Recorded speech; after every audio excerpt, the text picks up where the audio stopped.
Welcome to the very first episode ever, maybe the last, of the Yellow Pages podcast.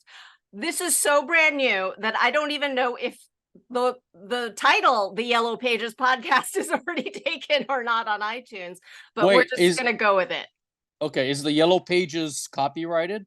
Wasn't there a thing called the Yellow Pages back when I was a kid? Yes, there was actually a thing called the Yellow Pages, and I have taken that term, applied it to the Asian newsletter that I write on Substack. And so this is the first episode, which has come about because I figured this was a conversation I needed to have, and there's no one better to have this conversation with than you, Michael. So thank you so much for being here. I will just dive right into the topic, and everyone can catch up with us a little bit. Okay. You can catch up with me because you're probably like, why am I here? But you know a little bit about why you're here. So essentially what happened was recently I started to think about cheese donuts. Does those words mean anything to you? Cheese donuts? The word donuts do, and the words cheese do, but not together. Okay, well, yeah. There is an episode of Full House from season 2. This is the very first episode where the character Harry Takayama shows up. And in it, Stephanie Tanner asks her friend, Harry, if he wants cheese donuts. And he says, what are cheese donuts? She takes a slice of American cheese, she folds it in half, she takes a bite out of the middle, and then she opens it, and there's a hole in the middle, and she says, cheese donuts. And he says, wow, where'd you learn to cook?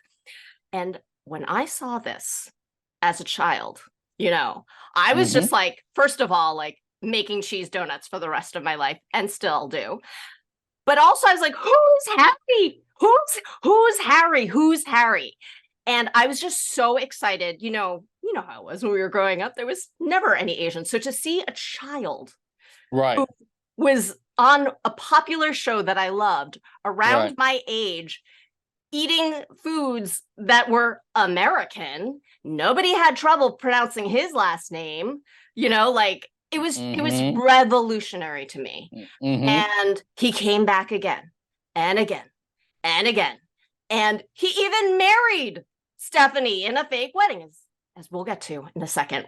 So the backyard wedding, yes. Exactly. And so I loved Harry, and I always felt like in my memories of him, he was a larger character and he ended up being, he was actually only in 5 episodes. When I was thinking about cheese donuts recently, I was like, I'm going to rewatch some episodes with Harry. And when I watched them, I was like, wait a second, why is he only in 5 episodes out of hundreds that they've been on? And also, like, what happened to him? He gets married to Stephanie. He comes back in another episode, professes his love to DJ, and then disappears for a while, comes back, and they have relegated him to, like, I'll just say it, a nothing part. It's almost like he and Stephanie never got married. He's just like another friend, one of 3. And she says like 2 lines to him, and then he's never seen from again. So he went to boarding school, perhaps. Well, this is like, we could, okay, here's the thing, Michael.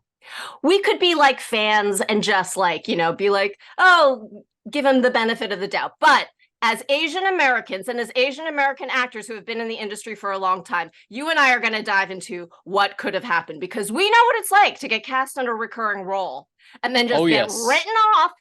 No explanation. Okay. So I'm wondering 2 things. And okay, so wait, I have to say that the reason you are here, Michael Sunley, is because you actually played the role of Harry as an adult when Fuller House was rebooted.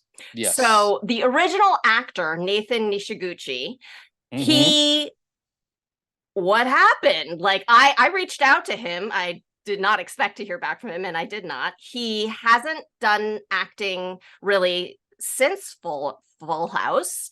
I think he did like one or two things after that, and then he just sort of disappeared. He's not really on social media, or if he is, he's private and doesn't want me sliding into his DMs. He obviously didn't want to return to Fuller House. So I'm wondering two things, and I'd love your opinion, your honest opinion. Number one, do you think there was feedback where people did not like that young Stephanie and young DJ were having affection from an Asian boy? That's the cynic in me. This is the cynic in me. Okay. I never thought of that. I never thought of that. That's one question. The second is, do you think the reason Nathan has no interest in revisiting this or talking about it is because his experience being on the show wasn't great, or the feedback, or something? I never thought of that either. We're just gossiping here because you know what? Like, this could have been nothing. But as Asian actors who've been in the industry for as long as we know the realities that there's stuff going on. There's stuff going on, and it's not as like innocent as like, oh, we just forgot about him. They didn't just forget about him. They gave him a major story arc. And then he switched schools. No. Yeah, they didn't even give him the benefit of showing that. But here's the thing. They did bring him back in Fuller House. He was obviously that important to people. And he was obviously that in the Full House universe that they brought him back, you know? And they gave him a full arc as an adult.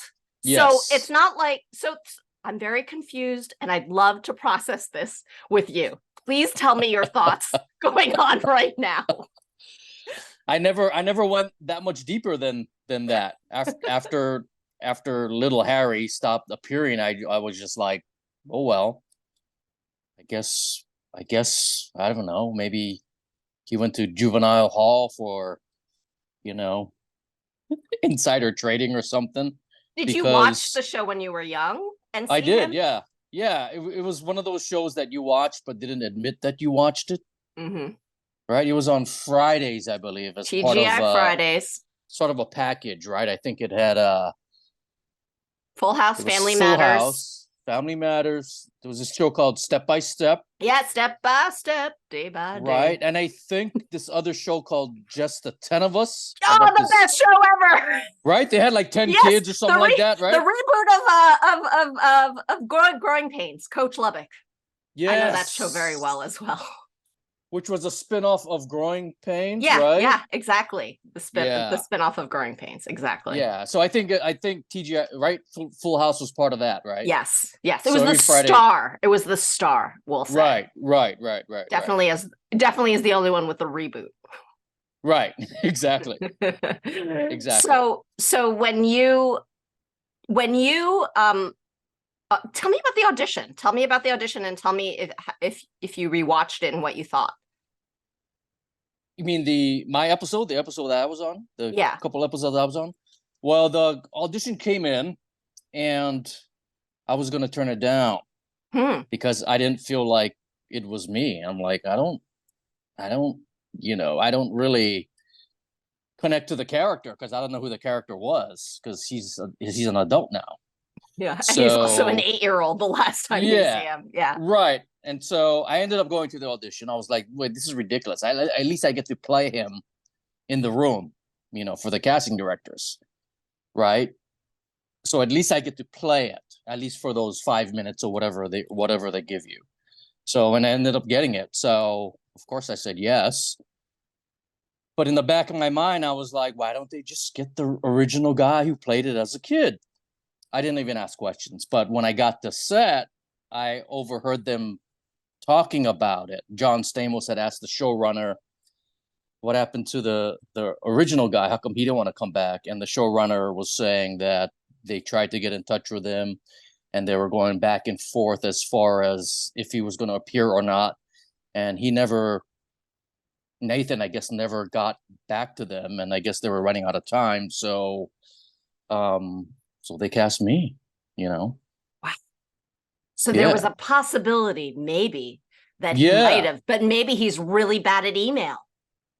Maybe he's just really bad at email. And apparently he's up north in San Jose. Apparently, I think he's like a finance guy or something. Totally out of the business. So interesting. Maybe that's why they made him a CPA, even though his character as a child says he's bad at math. Yes, exactly.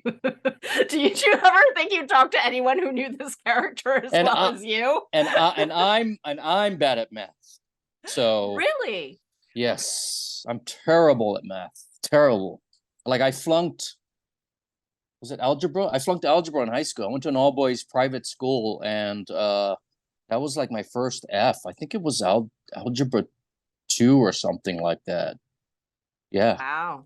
Well, one of the things I loved about this character when he was young was that he sort of defied all of these stereotypes, like except for the rice bowl haircut. Oh, except for the rice bowl haircut, which they change later on in that later episode where he's like just one of the kids. They had it like slick back. Now I'm wondering, God, I wish I could like ask Nathan, like, did they make fun of you? Did people make fun of you? Like, what happened? That it's like all slicked back in a completely new way. Yeah, like in that last episode. Like Kid Yakuza or something like that. maybe they were trying to, I don't know.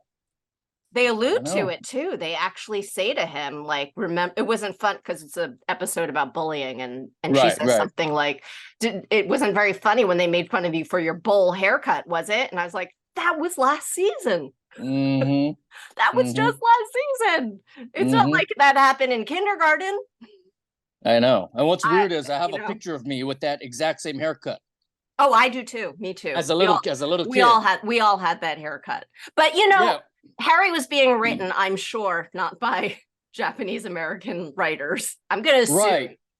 And I just found out that I had a friend that was he had a heavy recurring on The West Wing. And he said the writer who wrote his character in, which I think was Aaron Sorkin, had left the show like in a few seasons. And when the writer, I don't know if this is true, I have no idea. When the writer writes a character into the show, every time that a character appears, the writer gets something. The writer gets a cut of that. So maybe it had something to do with that. Maybe the writer who wrote it in left, or, whatever. So maybe that comes into play. Yeah. Interesting. Yeah. I mean, this is a huge mystery to me. Well, why'd they write him off, right? Yeah. He also I'm thinking about it, and we have such a long history of Asian men in cinema and on TV not being sexualized, right? And the fact that Stephanie was like, episode 2 was like, oh no, episode 1, she was like, this is my boyfriend. He's a boy. He's my friend. And like right away, she was like right there. There's like a little bit of like a feminist thing going on with him calling her chief.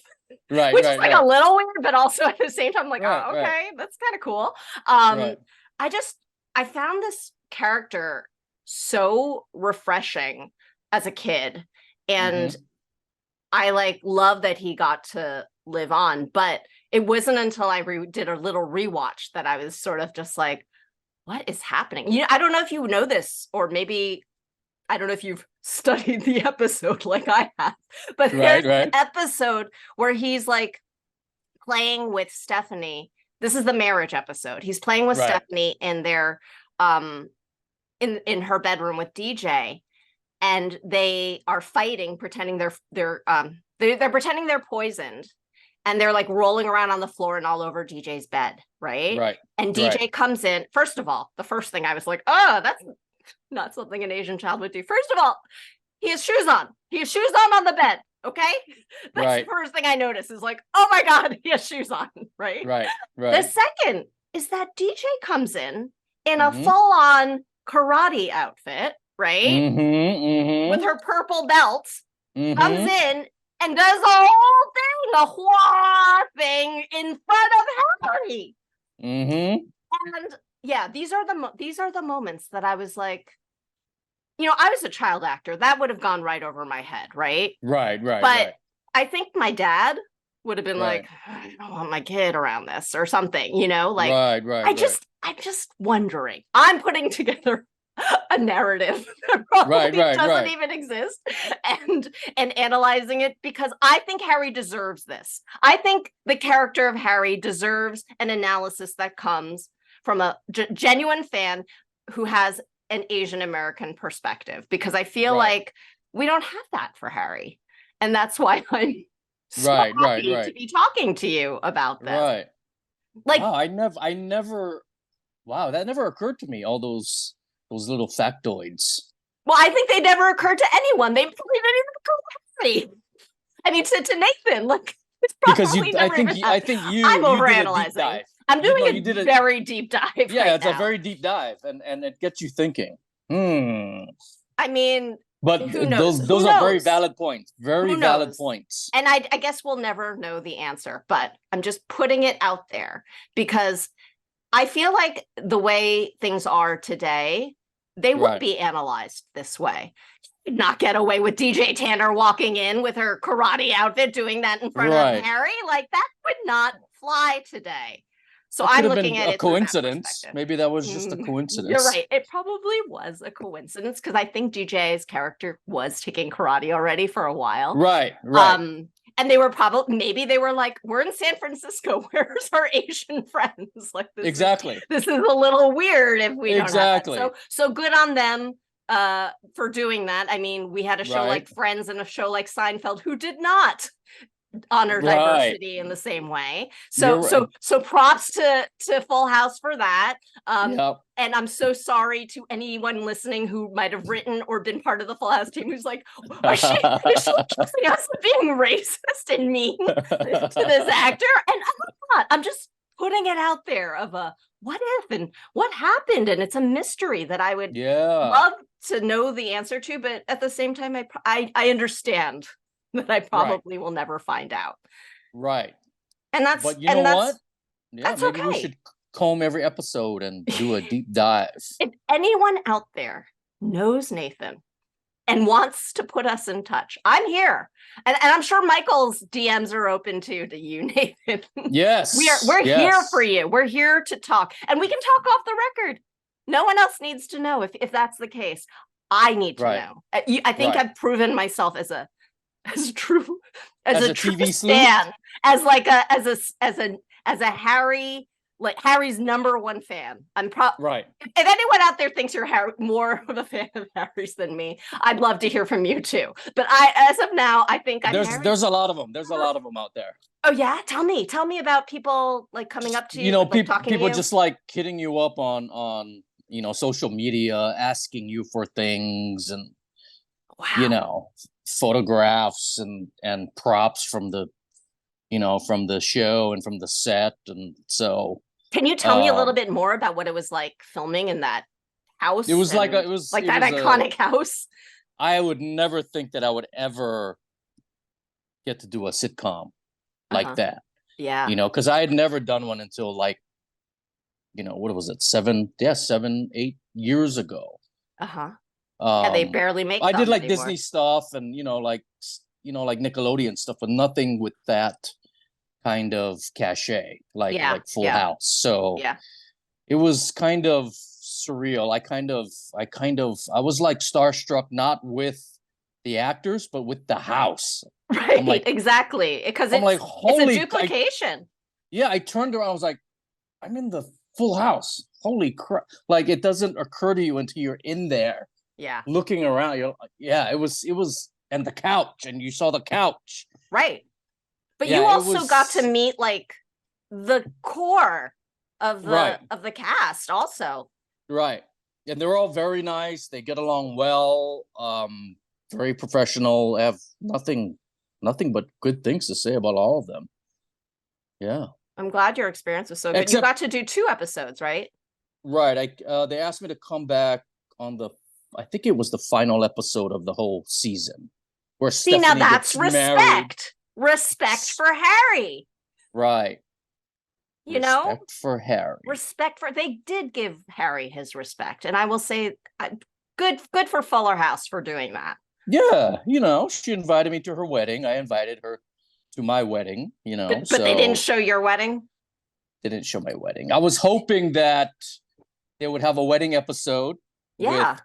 with Kimmy Gibbler as the wedding planner because she had become a wedding planner. Oh. So I was like, hey, that's a good idea. I was like, but I think they went into another direction. I think the first season they wanted to bring all the old characters back. Mm-hmm. The first couple seasons, because I think the fans were like, hey, what happened to Spike and what happened to, all those guys, right? So Viper and who I met as an adult as well. And so I think that's what they were trying to do. They were trying to fulfill the fan needs with at least the first or second season. So you're in such a rare experience for an actor, because most actors don't get ever to play a role that originated with another actor so long ago. I mean, other than theater, but like in television, like that doesn't really happen too often, especially on a show this iconic. And I had no idea it would be such like a whirlwind. Like it was just the breakdown was a co-star role, Harry Takayama as an adult. So I think a lot of people turned it down. A lot of people, there's a circle of actors that always go out for certain things, right? Certain circle of Asian actors. So I think those guys, since it was dedicated to be a co-star role, I think a lot of people turned it down, or the agents turned it down. So because when I showed up to the audition, I was like, well, this person should be here and this person should be here. Why aren't they here? And I was like, oh, I think because it's those people usually go out for bigger stuff. When they see the words co-star, their agents just write it off right away. Yeah, you know what I mean? And so even though the part is so significant, like right, it's like almost like a cameo. Right. And maybe because as an Asian actor, I'm like, I'm not this guy, this rice bowl, kind of character. You know what I mean? Maybe that's why some people turned it down. Did you like immediately like rewatch the episodes? Oh yeah, for sure. Yeah. Wow. Especially the that wedding episode. Yeah, that wedding episode must have been very important. Yeah, it was for character development. It was adorable, man. That episode. It really is. But I don't remember it being adorable because I guess you're young too. You're like, oh, this is so stupid. But as an adult, I'm like, that's freaking adorable, man. It really, really is cute. Yeah. Well, Michael, what's coming up next for you? What's happening in your? I mean, we're in the middle of a strike right now, but like, what's in life? What's not even with acting? What are you up to these days? Absolutely nothing. Sounds good. Trying to figure out what I want to do, actually. Yeah. So I just been, striking and, trying to work on my tan, going to the gym. Great. How is the working on the tan going? It looks from this angle very very good. My face is very dark, but my body is kind of a little more pale. Because it's hot out there on the picket lines. So yeah, that's about it. I don't know. It's a good question. The world is my oyster. I don't know. I love it. I love it so much, and I really, really appreciate you having this conversation with me and going on this journey, because I, as you can see, could not have done that by myself. Right. I'm just sitting here talking to myself, like wondering what happened. And I mean, you could ask Jodie Sweetin herself. She might have some knowledge. I could ask her. Her and Andrea Barber have a podcast right now too. So well. And they're talking about Full House and Fuller House and all that stuff. Maybe I'll try to slip this a question, this podcast into their ears a little bit and see what they have to say, if anything. Yeah. But if anything, I so appreciate this, and I just had so much fun talking to you. And I hope you said that you might be able to write a guest post in the future, curating your own list of API favorites for the Yellow Pages, so people can look forward to that. Yes, and good luck with your tan. You gave me that list. Yes, I did. Good luck with your tan. Good luck with everything. I'll see you on the picket line. And thank you. All right, be in touch. Take care. Episode 1. Episode 1 of who knows?